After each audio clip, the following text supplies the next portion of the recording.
And welcome everybody to another episode of Pulse of Fins Nation. I am your host, Louis Sung. I am joined by Ron Kenneth. I am joined by Chris Early, otherwise known as Duke. I am joined by Eric Weideke. So we've got the whole gang here, and we are going to be talking about the Miami Dolphins preseason, Ron's favorite topic of the offseason.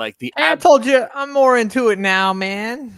Yeah, well, it's just kind of a tease. What happens is you start to watch it, and about halfway through, you're like, oh man, I'm ready for the regular season. Mm-hmm.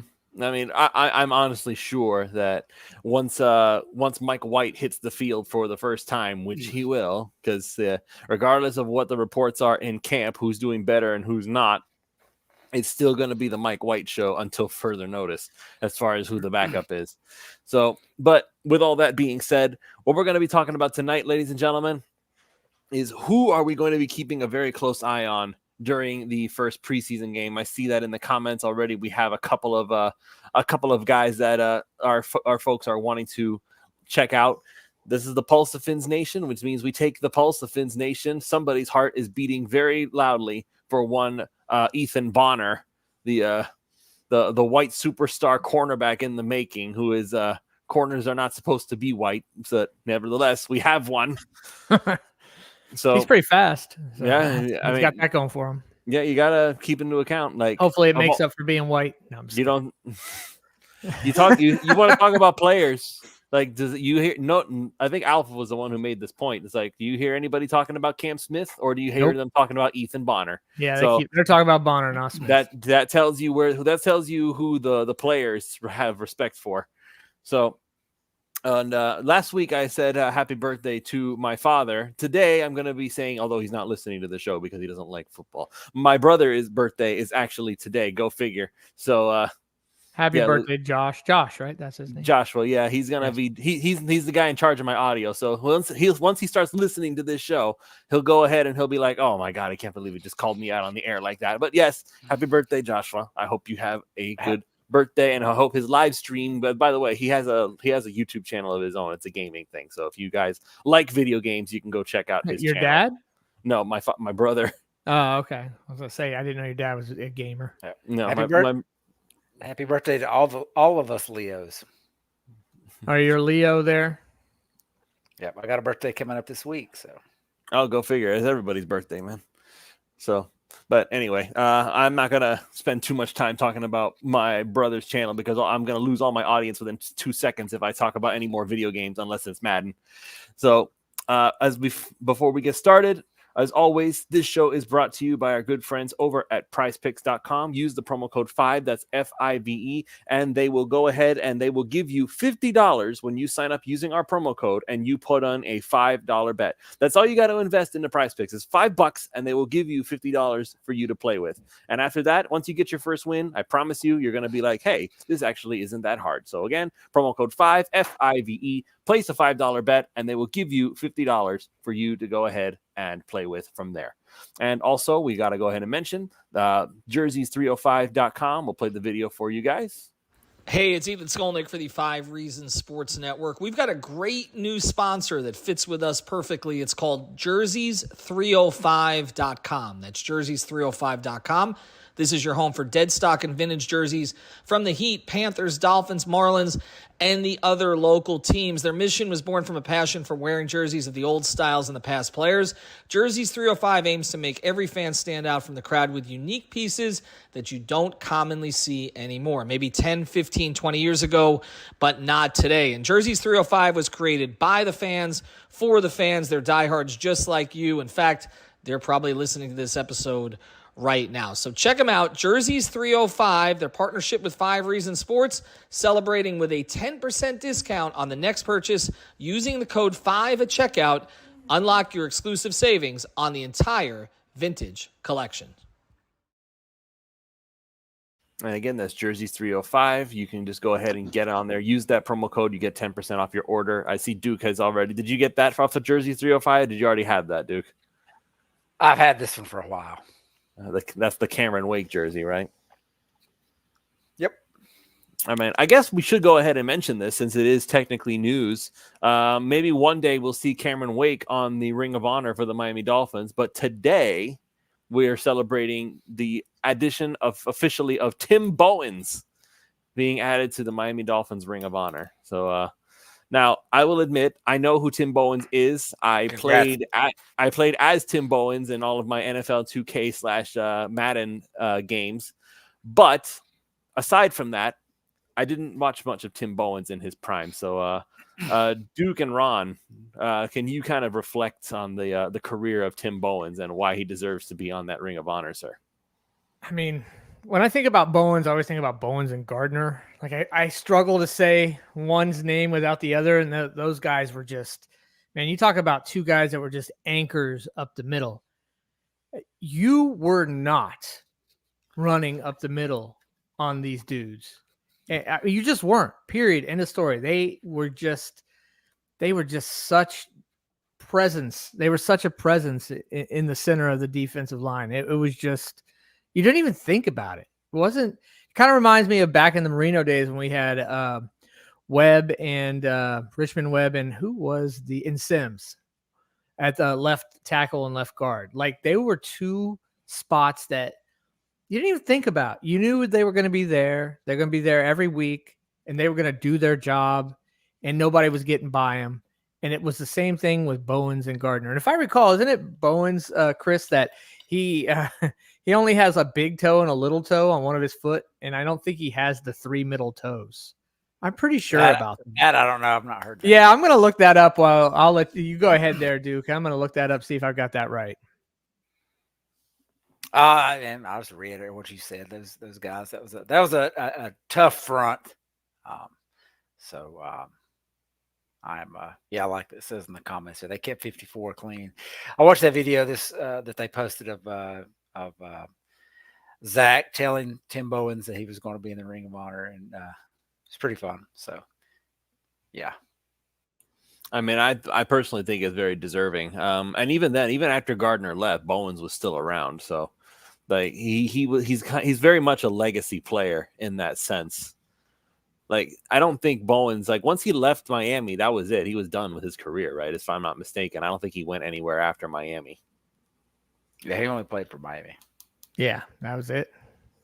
So maybe that's what separates him and Daryl Gardner is that Bowens is true Miami royalty in the sense that he didn't play for anybody else. He didn't leave.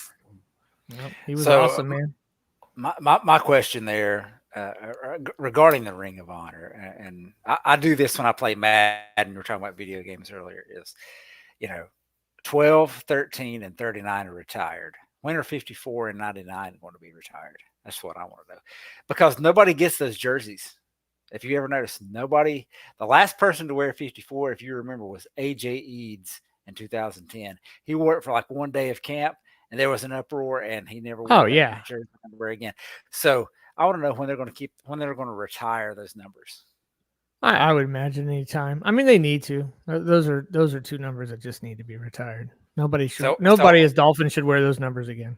So when I draft a guy on Madden and it's a linebacker and he wears number 54, that's the first thing that gets changed. Same thing with the defensive guy. If he's 99, it gets changed. You don't get those numbers, pal. Sorry. There you go.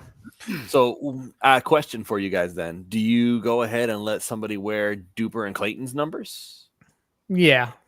Yeah. Why them it's okay and not JT and Zach? Well, JT and Zach, for starters, are Hall of Famers. I mean, and JT, they're both some of the best to do it. I was gonna say Bowens and Gardner. Look, I can't get them out of my head. Duper and Clayton were an amazing duo for a short period of time. They were a lot of fun as Dolphins fans, and a lot of people outside of Miami remember Marino bombed them to those two guys for a period of time. But I mean, they aren't Zach Thomas and Jason Taylor, man. They just aren't. And I know you only lived through one of those periods of time, Lewis, and not the other. So I could say as somebody who lived through both and was a kid growing up, really starting to love the Dolphins at that time. Like when I really first, so you would think I'd be like, oh, Mark Clean's greatest ever. I'm realistic. They were great. It was fun, but it doesn't get much better than Taylor and Thomas. You want to know another fun fact? And I believe I looked this up last week, so if I'm wrong, correct me. But Tyreek Hill is 11th on the Dolphins in terms of receiving yards. He's been here 2 years. That's crazy. I mean, if has he passed Brian Hartline yet? I'm just kidding.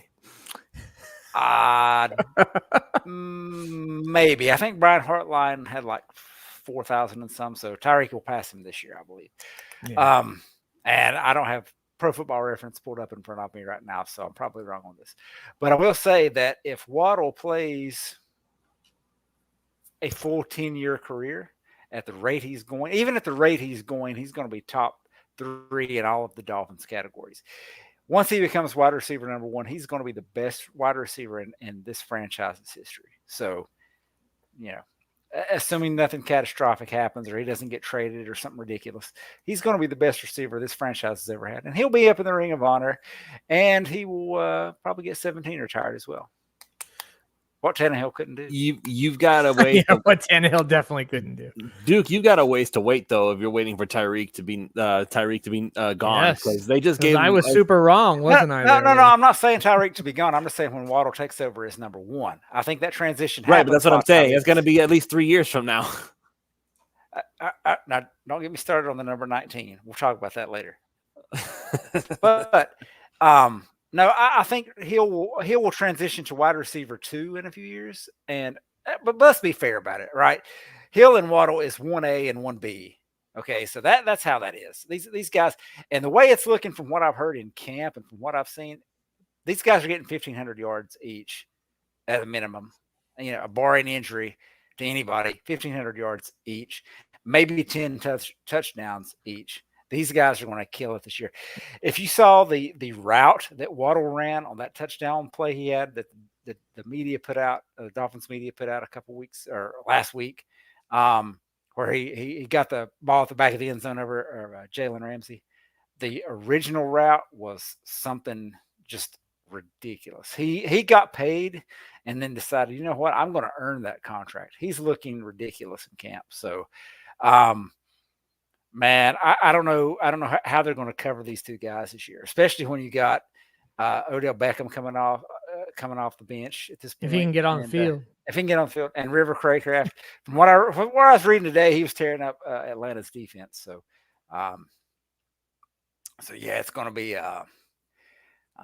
fun to watch these guys this year. And as far as the number 19, look, I said it before and I'll say it again. Skylar Thompson, his rookie year, had one of the best preseasons we've ever seen, right? Comes in, makes the team. What number was he wearing? Number 19. Then he switched numbers. Looked like crap. Now he's back to number 19. And what's the reports from camp? He's all right. That's all I'm saying. Yeah, it's better than White. White's not. But that's a low bar. He's playing better. So, the number 19 is not cursed. Okay, Jakeem Grant is the all-time leading returns touchdown for the Dolphins. He wore that. Brandon Marshall wore it for 2 years and was solid, playing with crappy quarterbacks. Number 19 is not bad. It's just they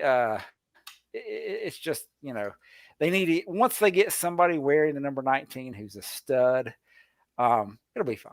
So Jason says, ha ha ha, I trust the science, Duke. All right, so we're going to go ahead and actually talk about the topic of the show. So we've got the Miami Dolphins' first preseason game coming up. The Atlanta Falcons are here in Miami. They're doing their joint practices. There were a lot of reports. If you were listening to Alfredo Arteaga's report from training camp, it is actually available on the 3 Yards Per Carry podcast feed if you want to go ahead and just hear the actual report from the horse's mouth, as it were. I believe he's probably recording the actual 3 Yards Per Carry podcast right now, which is why he's not joining us lately. But with that being said, there is plenty to take away from it. Offensive line apparently was not good today, which is honestly not that surprising. Color me shocked. Yeah, right. Exactly. Color us shocked. It's like, oh, the offensive line was bad. You don't say. As much, again, this is the thing that I always talked about. As much as we say in Butch we trust, we understand. I think we have to acknowledge that half the reason the OL looked so much better last year was because they didn't have to protect very long. No, that is part of it. That's definite. Yeah. 100%. Tua got the ball out in 2 seconds or less.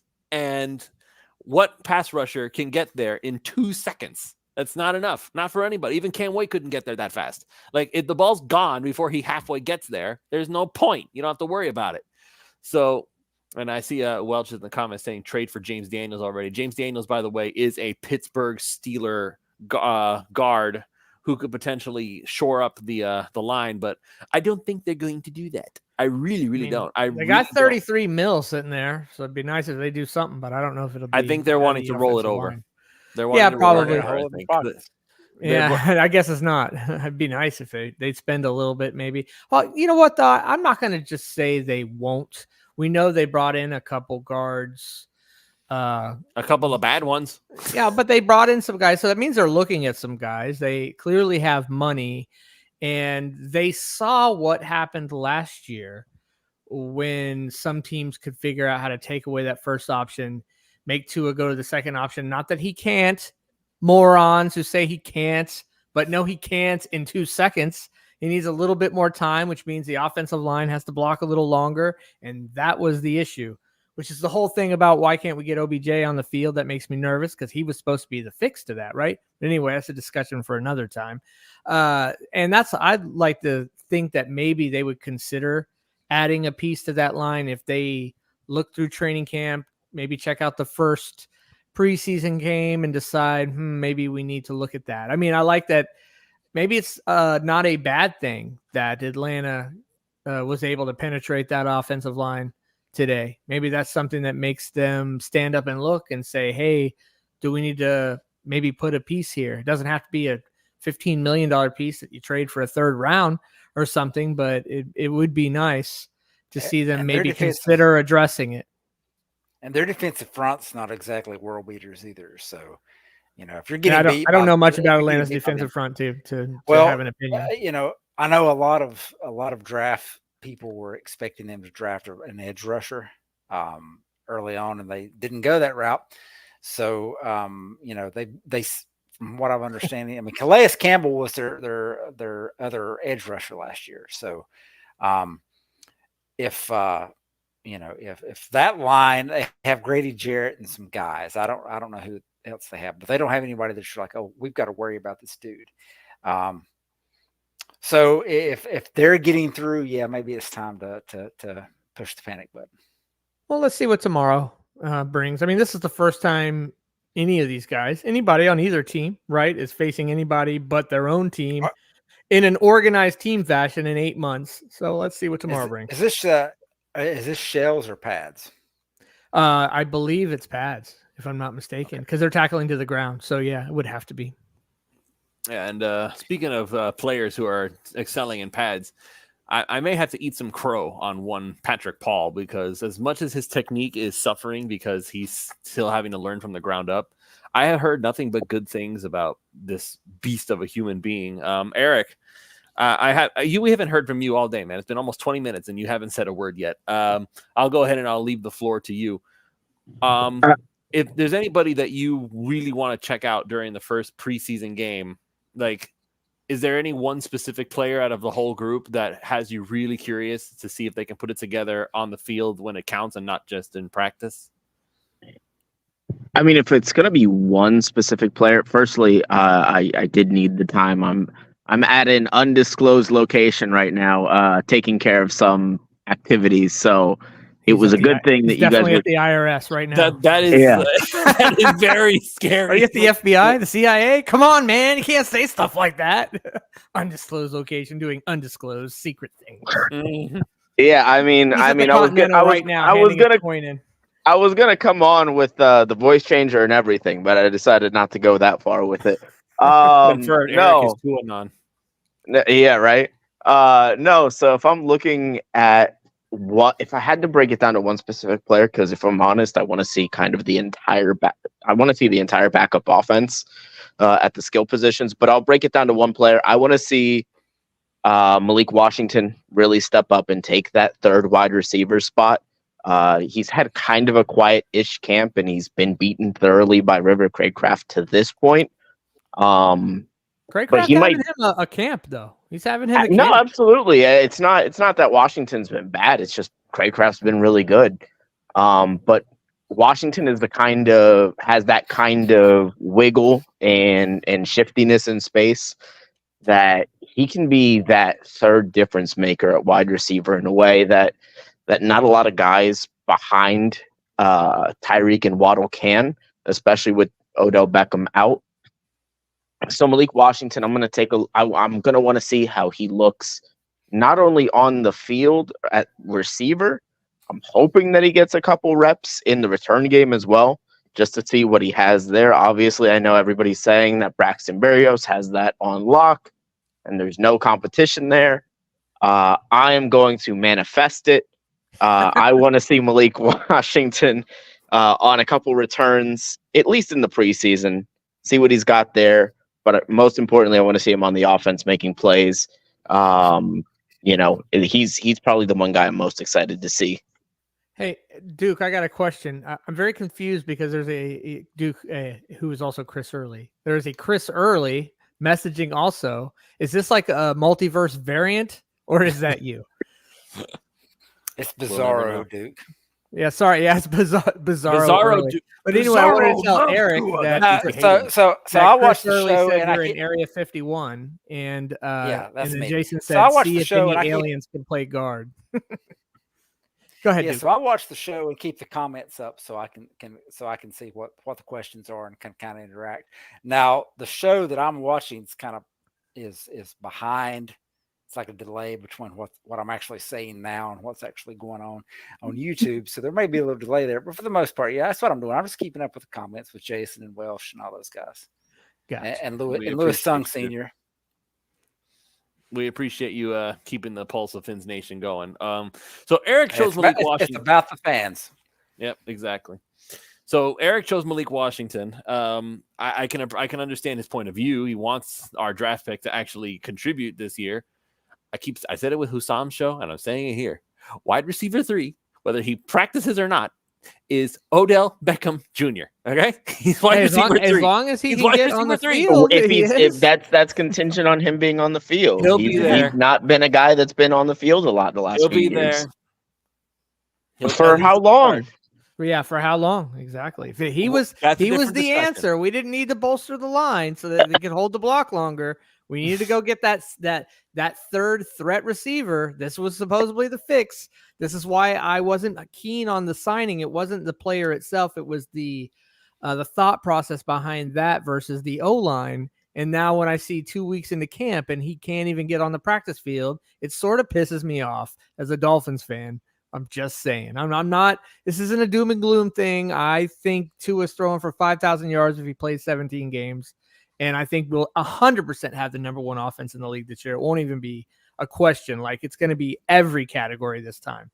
I just would prefer to see us address the interior of the O-line and not rely on another target so that we can continue to throw every single pass inside a 2 and an 8 seconds or whatever it is. That's all I'm saying.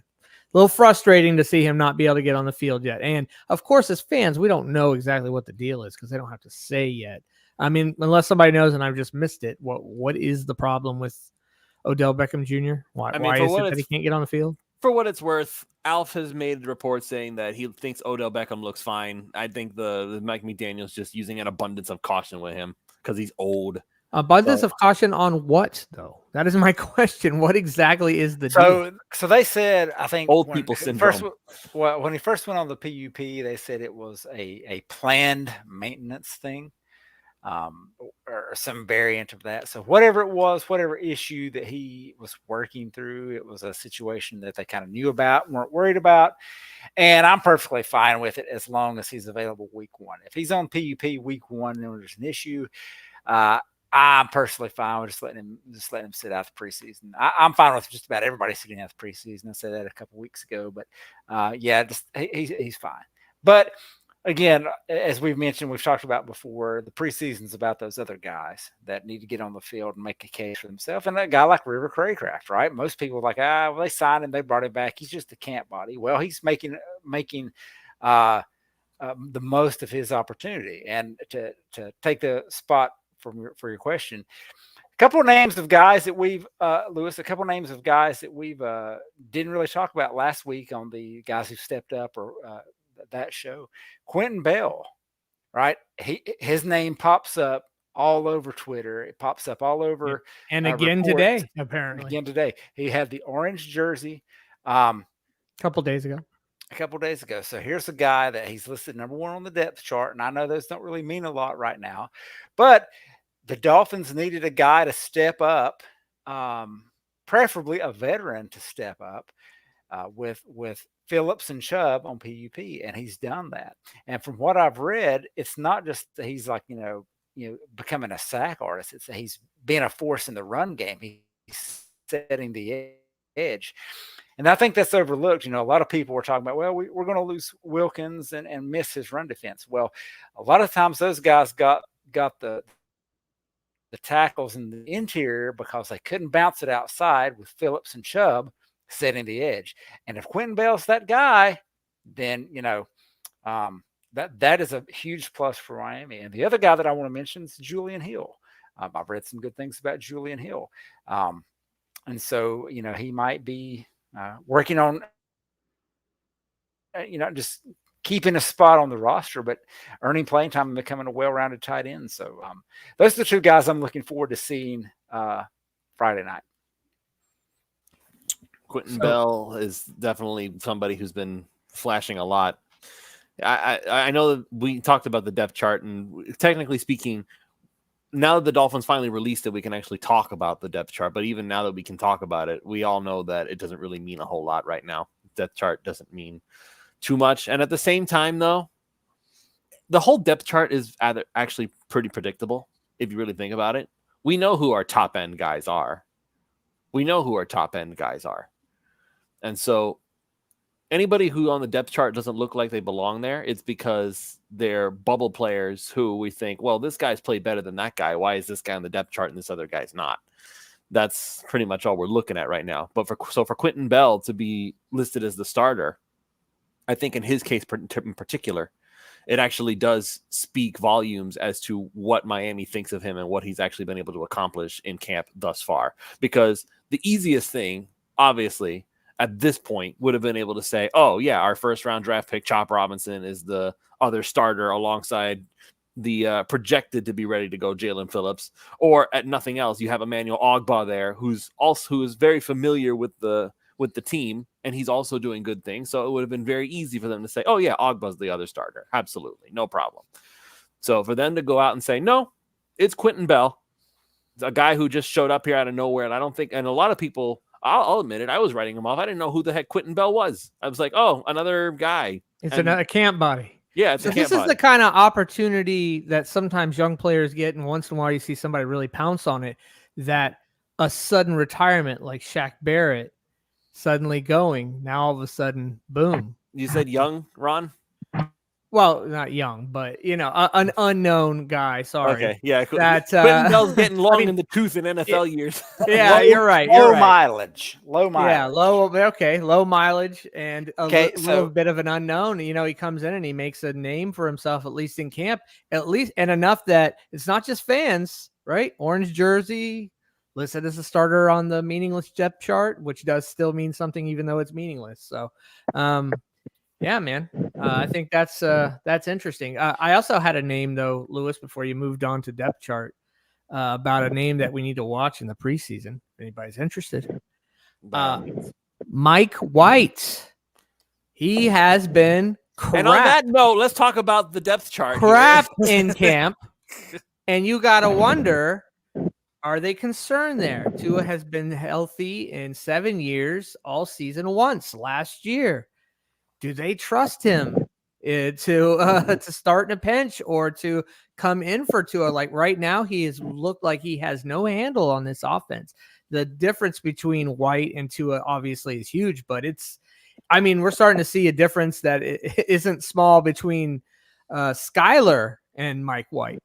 I'm just wondering now with the third year of Skyler, do they decide to just move on from White? But since you get to keep that third quarterback as an emergency guy and it doesn't count against your active, almost all teams are going to keep 3 quarterbacks. Does Miami consider going out and finding a backup quarterback they feel is more reliable, or are they not concerned about what they see in training camp? I think preseason is going to be telling for that personally. Myself, I think you're going to see him play more than a half of football because I believe that they're paying close attention. Fax in the chat is saying Connor Williams to the Seahawks. Yeah, well, we knew that was going to happen at this point. Like they were the only team really talking to him. So good for him. Let's see if he revives his career. Kudos to him. Eric, did you have a thought on the Mike White thing? Well, I mean, the Mike White thing is honestly, I don't really. I mean, backup quarterback, whatever. If you could. Wow, 1 year of health, man. We're all like, yeah, backup. No.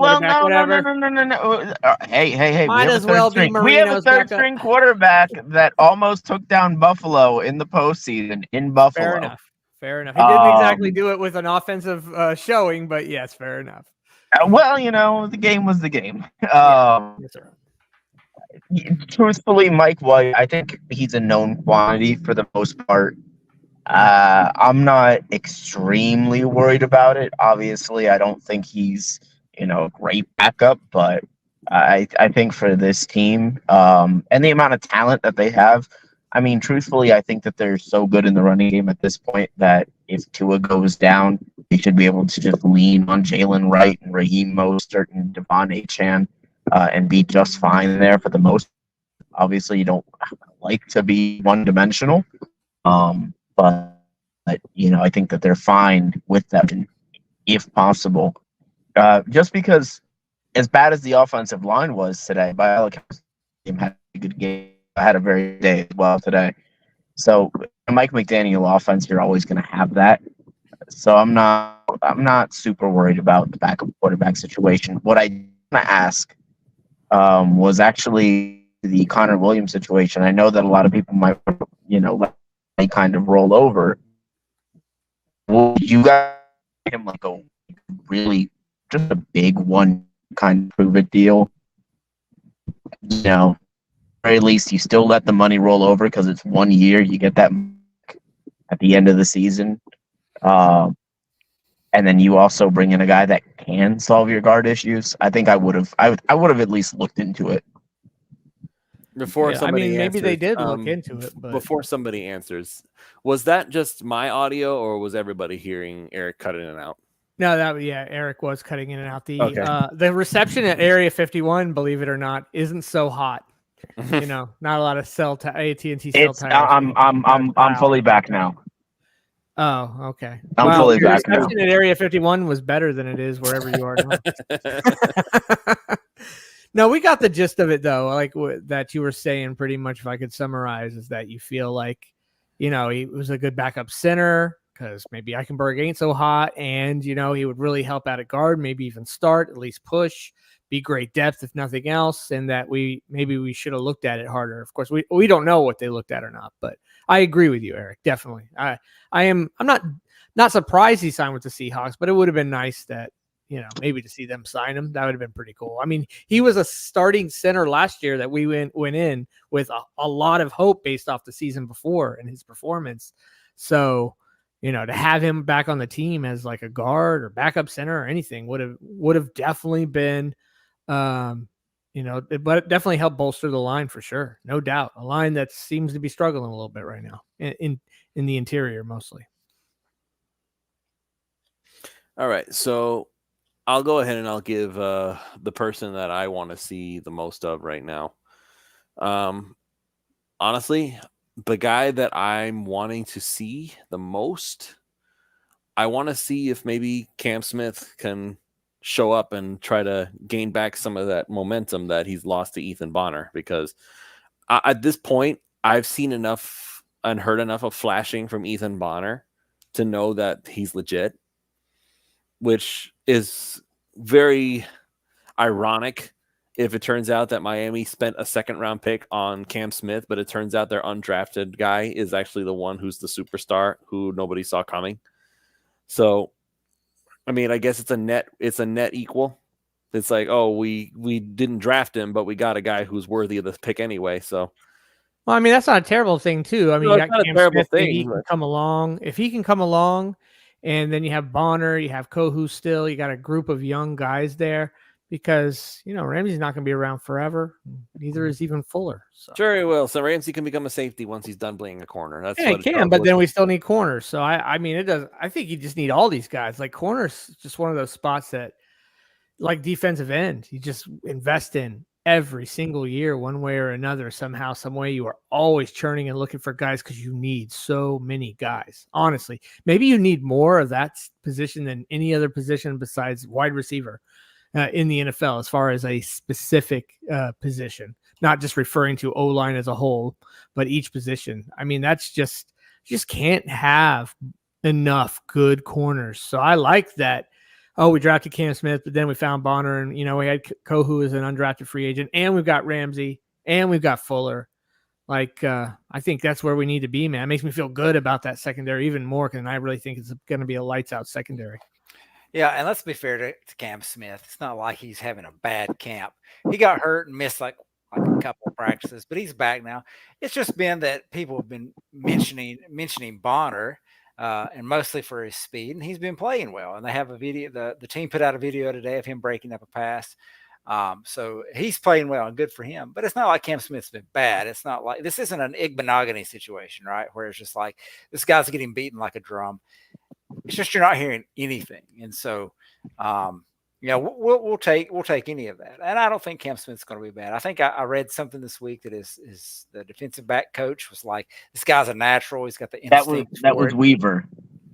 Okay, so Weaver, got the instincts for it, and just all of that stuff. So just the main thing for him is just you got to be available. You got to be healthy. So I think we'll see him this week, and hopefully it'll be him and Bonner starting, and hopefully they'll look like a starting, an actual starting combo.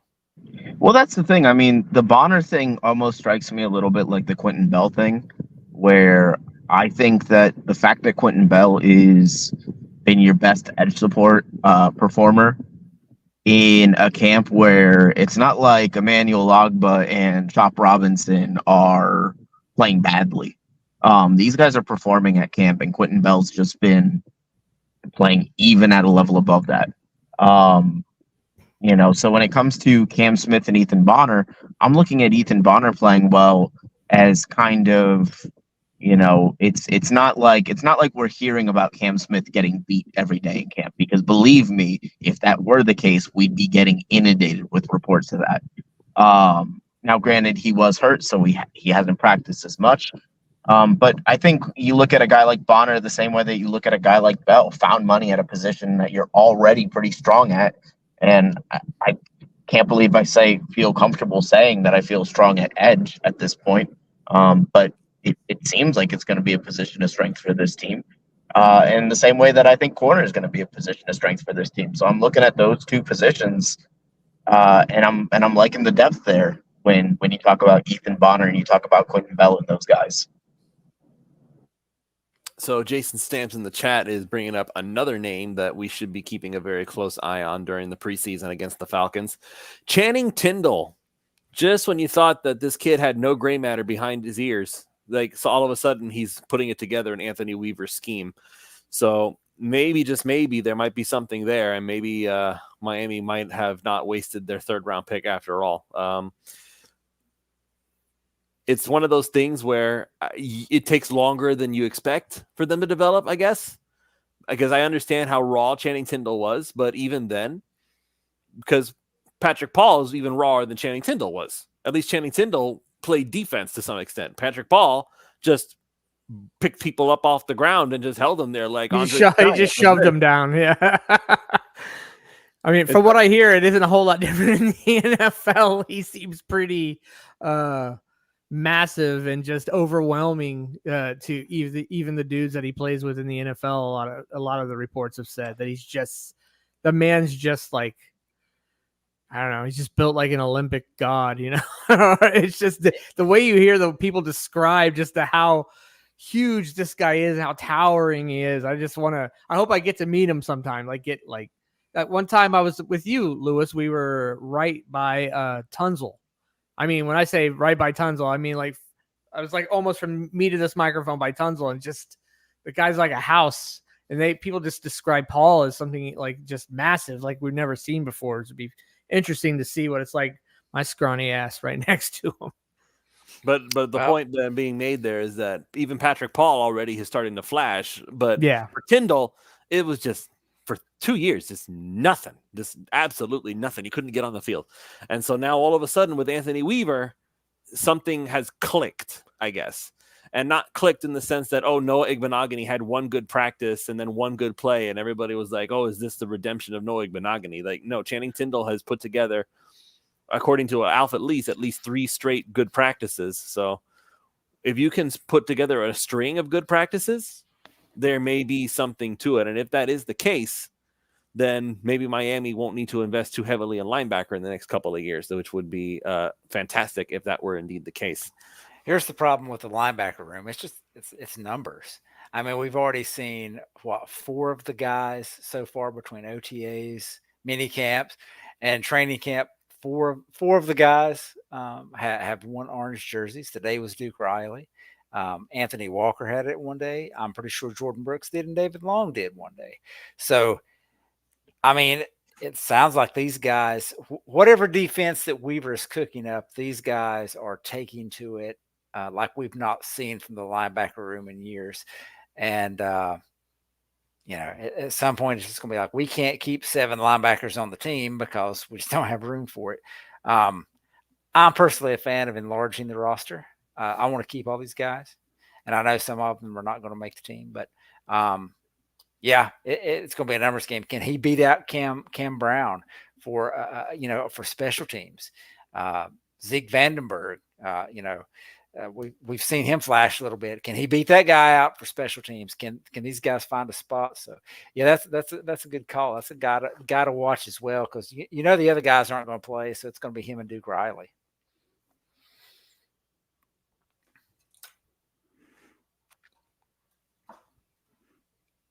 All right. I had nothing else to add to that. Honestly, Duke Riley with the orange jersey today, right? Yeah. Yeah, I'll say this. Apparently, some guys, like we heard, like Duke Riley went down. They were checking out his knee. Then Calais Campbell went out for a bit. Calais Campbell said it's just friggin' hot, man. So yeah, he's so hot that the heat got him. He's not going to play at all. He's old. Let him. He's been around. Let him have his rest. He'll be fine week 1. Oh, when you said he's not going to play at all, you meant preseason. I was like, preseason. During the season? Okay. I'm not talking about the regular season. We're talking about preseason. Oh, okay. Yeah, no, I'm fine. I'm like you. As far as anybody who's even a little, like, somewhat significant, just sit those guys this game. Let's see Mike White's slinging it to Washington and see how that goes there. See, and Eric, Tanner Connor and stuff. I get where Eric is coming from when he says he wants to see Malik Washington. Eric, I got news for you, bro. Yeah. You're not going to see much of Malik Washington. You know why? Because Mike White's throwing the football. How you gonna see him running? Listen, they're gonna let Mike White sling that thing around the yard. He's gonna get a ton of passing attempts. Because the truth is, honestly, I don't think it's the attempts Lewis is talking about. It's the incomplete passes. Yeah, well, listen. He can run reverses. He can get the ball in his hands in different ways. They'll run a screen or two. Yeah. Let that be the offense. Just screen passes. Great. That's very showcasing of Malik Washington's skill. It almost quite literally is, though, because his whole thing is he's a catch and run guy. Yeah. He had a lot of screens in college as well. Well, let Malik Washington catch screens, give Chop Robinson 1 sack, and then bench him the rest of the game. That's what preseason's all about. I don't know. I think we're going to see a lot of Anthony Schwartz. I think we'll see a lot of some other guys I don't even know the names of. I will say, though, the tight end battle is actually going to be legit entertaining, I think.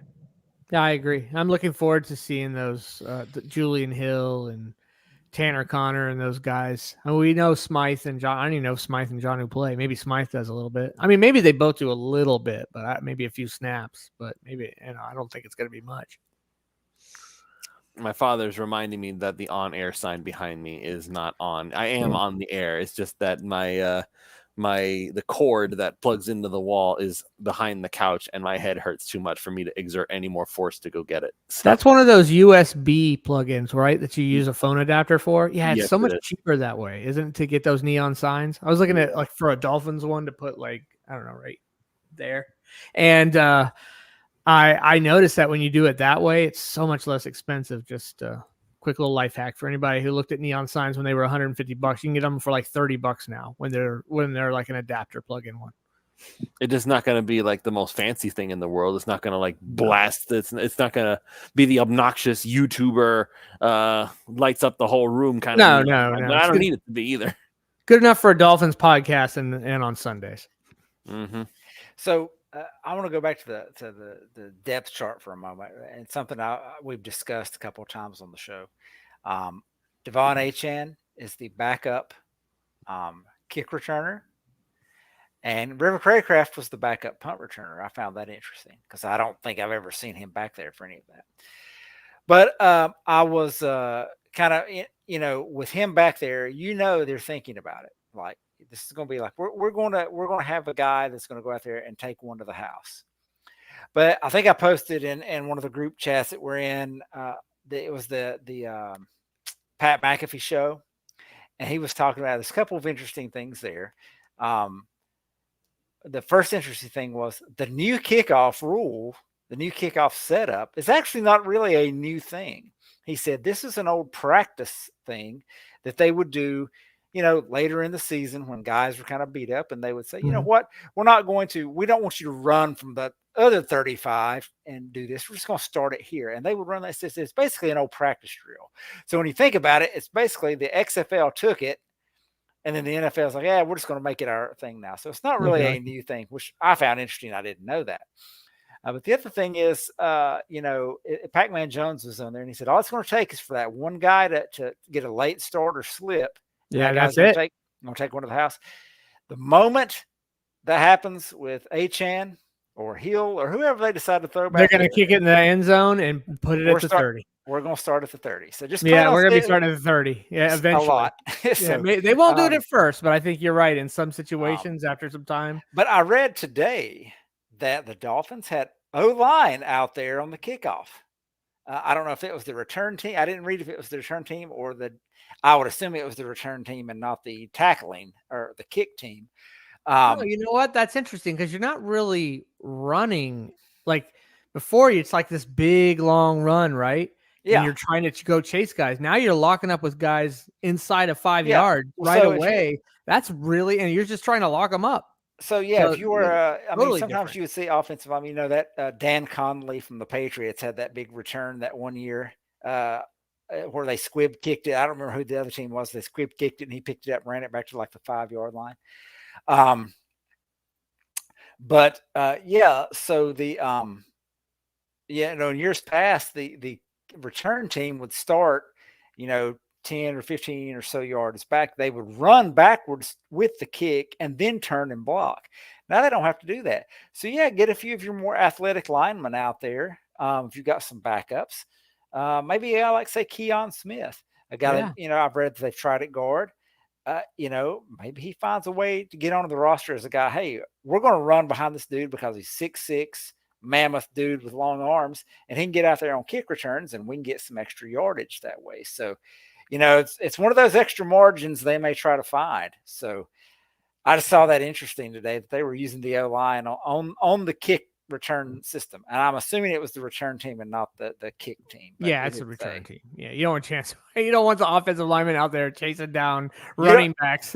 You don't want them to not have the angle. Yeah. Eric, what were you gonna say?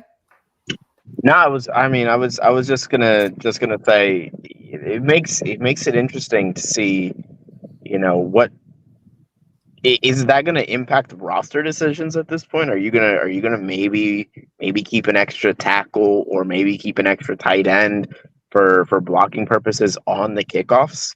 I mean, in the same way that you might keep an extra corner around to be a gunner or something like that. I think it might. I mean, obviously, who really cares who the 53rd man is on the roster?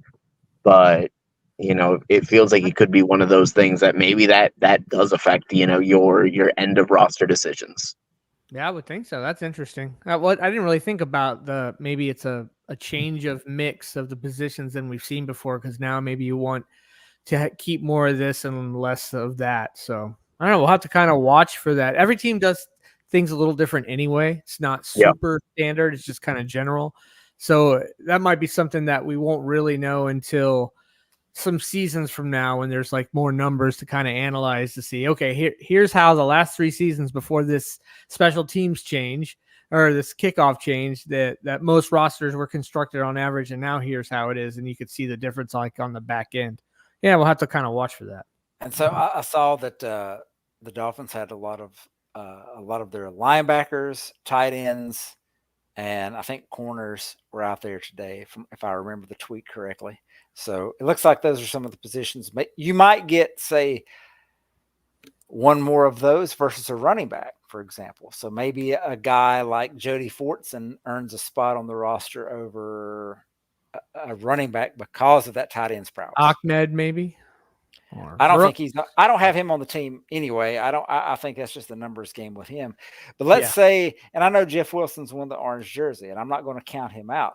But let's say you're in a spot where, like, well, he's our 4th running back.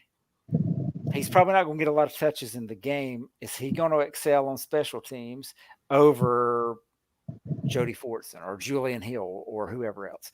So I think Eric's right. It's going to be, some of the decisions are going to come down to those special teams spots, and they usually do, but it's usually at different positions. And maybe that is a positional change. Now they keep different guys than what they would have on the special teams part.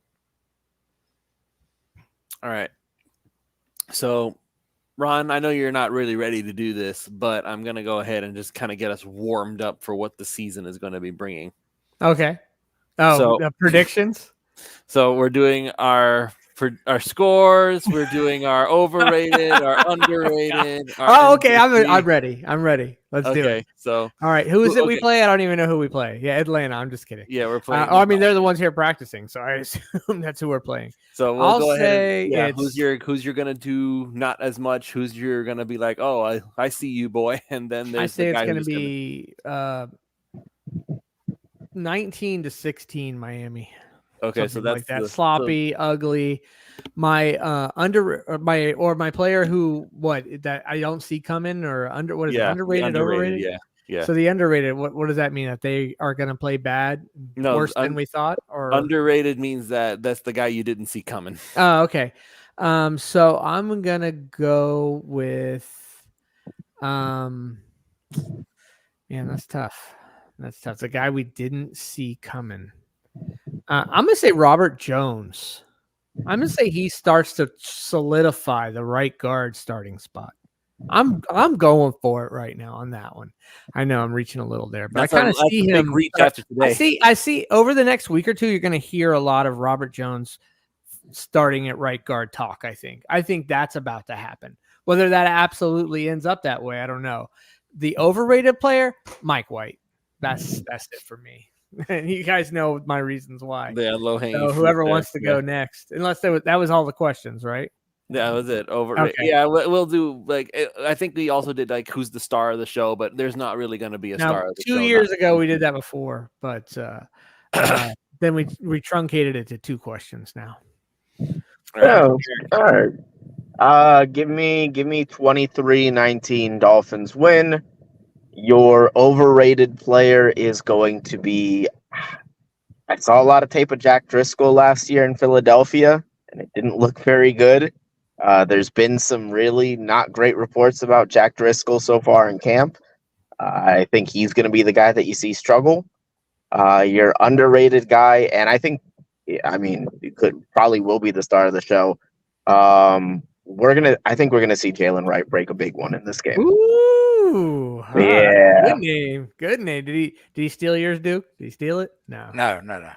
Duke's gonna have some dude that I didn't even know was on the team, right? You watch. You're gonna name 2 guys I never even heard of. So my score, Appalachian State, and they'll end up being great. That's what's going to be great. That's the only guy on the team that's from App is Kendall Lamb, and I don't know that he gets a lot of run tomorrow night.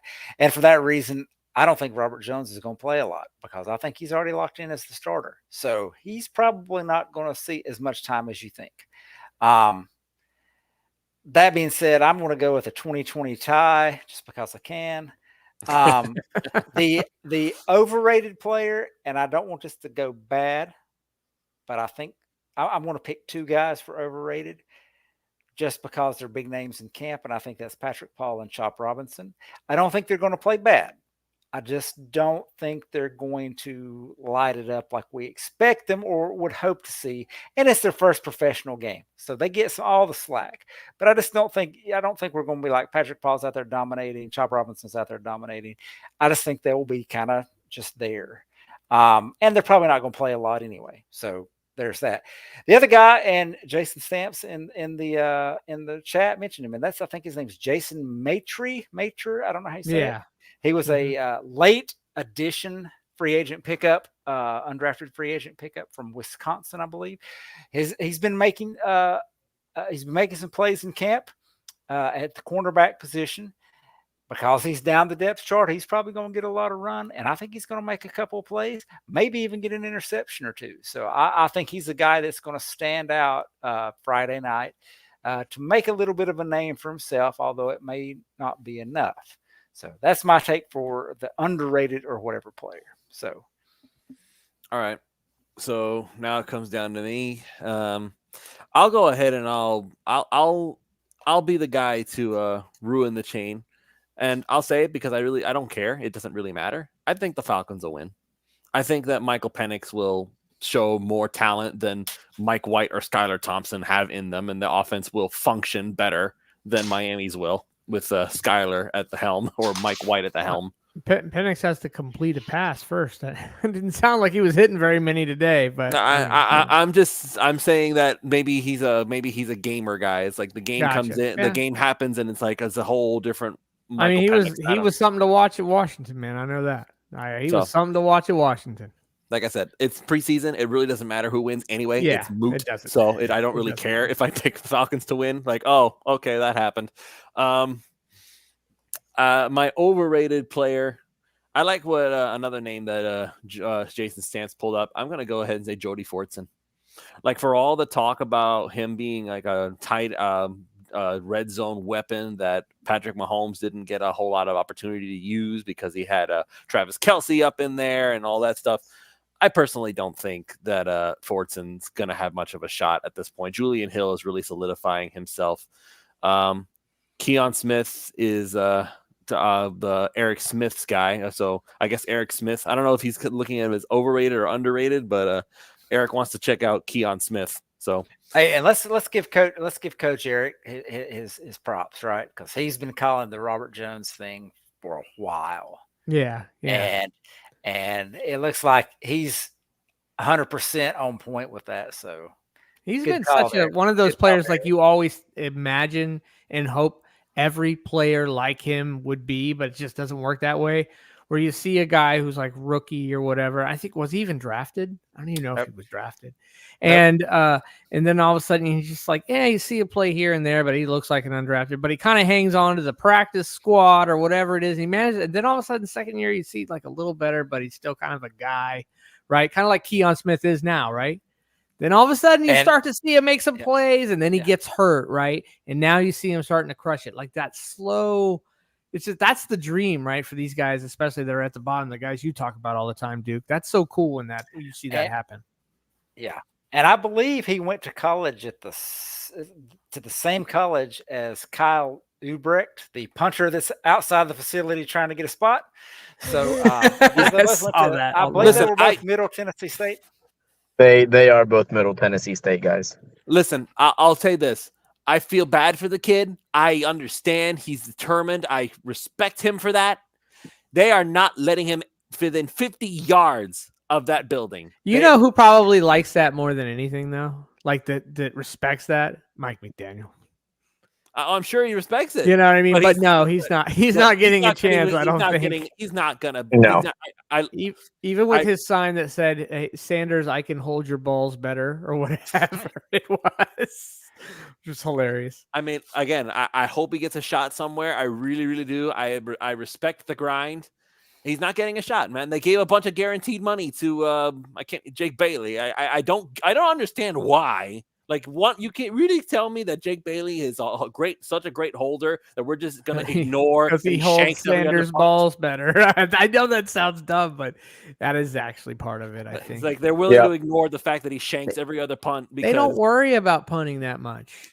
I mean, that's the truth. I know that sounds weird. We don't play defense and field position. No, this is Miami's thing. I'm They're going to not push that through my worried headache. about it. I'm going to push through my headache because I'm upset about this. Do you think the Kansas City Chiefs are worried about punting? Do you think the Chiefs care about punting?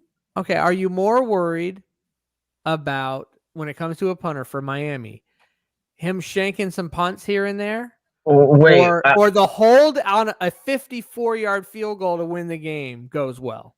Which do you think, as Miami, that's or not the the extra argument. point? you know, I understand Townsend is a good punter for Kansas City, but my answer to your question is actually no. I don't think they Eric, care about punting all they that much in Kansas City. But they went ahead and No. they picked up Matt Ariza because they could. Okay.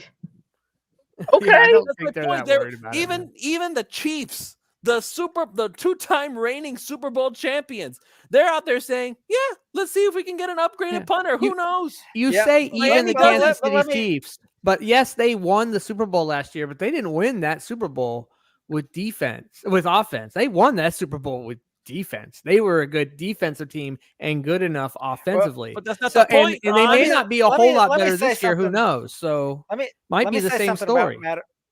Let me say something about Matt Ariza. I know a lot of people were high on him in that draft because he has this big leg. Here's the problem. The dude has a big leg, but he's like the inverse Brian Hartline. Remember, we used to say Brian Hartline, if you needed 3 yards, he'd get you 4 yards. If you needed 9 yards, he'd get you 4 yards. 4 yards. Matt Ariza is, if you need a 75-yard punt, he'll get you a 75-yard punt. If you need a 30-yard punt, he's going to get you a 75-yard punt. He had a ton of touchbacks in college. He's got a big leg. He's no control over it whatsoever. And in fact, the best punter in that draft now plays for Baltimore because of course he does. And that was Jordan Stout, I believe his name was. So yeah, the guy's got a big leg, and I hate it for him with all that stuff that happened. And it sounds like it was a bad deal for him. But I mean, I don't expect Miami's going to need a lot of 75-yard punts this year. They're going to be punting a lot from, maybe their 50-yard line or their own 40 at worst.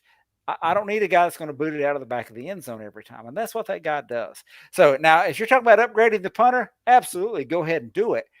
But I don't think Ariza is. But that was mostly my point, though, Duke. It's like, what have you got to lose? Instead, you just went and gave him a bunch of guaranteed money. The Chiefs, who won the Super Bowl, regardless of whether it was offense or defense, even they're looking at, I know we have a really good punter, but let's just see. Who knows? Maybe we can cut a few pennies here and there. You never know. Maybe they keep Ariza and they cut the guy, the incumbent, and then Miami picks him up. So I don't think the guaranteed money means anything at this point. They got $33 million sitting in their pocket. They're like, you know what? If we have to eat a little bit, we will. And they're going to make that back up when they cut some guys. And there's going to be some guys that are on the team right now that may or may not be surprise cuts. Well, that's the other thing is at this point in the offseason, who are you really picking up that you're signing to a multi-year deal? That's why I'm not worried about the $33 million because it's going to be a 1-year deal that's going to come off your books anyways next year. They may actually go ahead and decide to extend Javon Holland with it.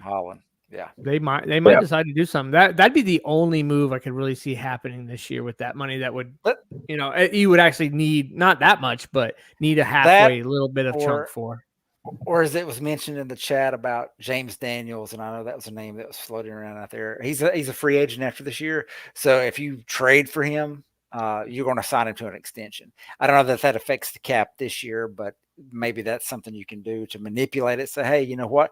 We'll sign you to a multi-year deal. We'll give you a little more money now against the cap because we have it, and we may not have as much next year. So, but yeah, I don't know. I'd like to see him give that guy a chance. Come on, just let him punt the ball a couple of times. What's the worst that can happen? You say, thanks for trying out, but we're fine. Or he comes in and blows the doors off, and you're like, hey, we've got something here. Let's give the guy a shot, man.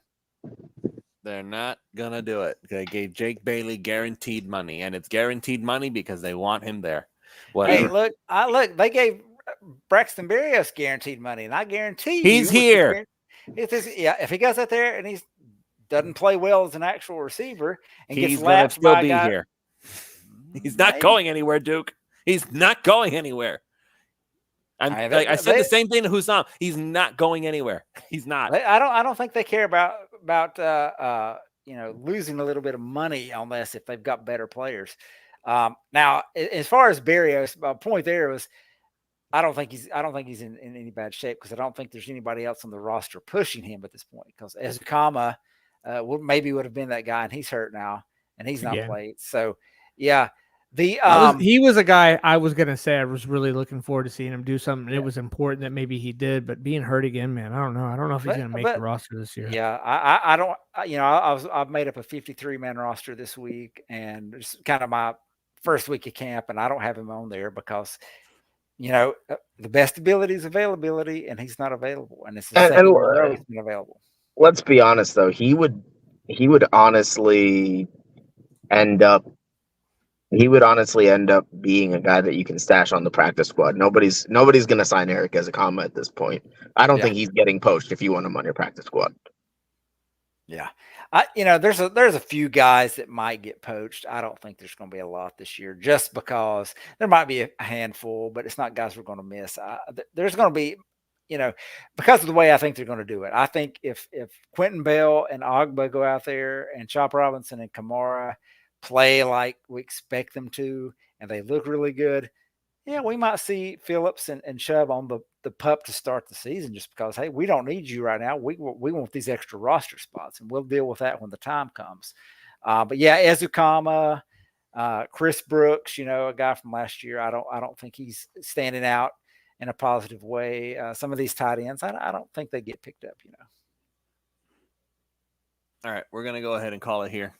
Everybody, thank you all so much for joining us for this episode of Pulse of Fins Nation. If you have not already done so, go to prizepicks.com, use the promo code 5, that's FIVE. They will match, they will give you $50. I'm so used to going on repeat. It's invest $5, make a bet, and they give you $50. That's the new promo. So it's less investment for you, but still a good chunk of money for you to get just for doing it. So again, promo code 5, FIVE. Go to prizepicks.com, get started winning today. And of course, jerseys305.com. You get 10% off your order when you go ahead and find you some vintage jerseys off of that website. We're going to call it here. And we'll see if we do some pregame stuff before the preseason game. We'll see. I'll see if I can drag Ron kicking and screaming. What night is it? Can I leave a grenade here for next week? Yeah, I'm ready. Because we've been talking about James Daniels, right? Oh no. Don't be shocked if Liam is an acceptable starting guard this season. I'm going to leave it and run away. Okay, bye, Eric. Robert Jones. I'm going, and since we're leaving this, since it was in the chat, I'll mention this. If somebody buys me a Liam Eichenberg jersey, I will wear it. Are you gonna light yourself on fire while you wear it? No, I will wear it. If somebody is generous enough to give me a gift of a jersey, and I know those things aren't cheap, I will absolutely wear an Eichenberg jersey. Liam Eichenberg, dude. I don't care. Come on. Hey, listen, he went from historically bad last year to just slightly below average when he played. Yeah, and then he started playing decent at center. So they said, you know what, you're playing too well there. We're gonna kick you back to guard so you can suck it up again. He was okay when he played at guard after being moved back. He wasn't terrible. I think you have year one Liam stuck in your head. Eric, what is your definition of terrible? Like if your definition of terrible is flashbacks of Dallas Thomas, then okay. I get year one Eichenberg is terrible. Year one Eichenberg was terrible. Hey, but it's not about the name on the back of the jersey, it's about the name on the front of the jersey. And as long as he's on the Dolphins and he's given a shot, I will root for him to be successful. Of course I want to root for him to be successful. Now whether or not I believe it'll happen, I don't know. But the point is, if somebody gets me a Liam Eichenberg jersey for my birthday, I would absolutely wear it because I will be thankful of that gift. Your heart is too kind, Duke. It really is.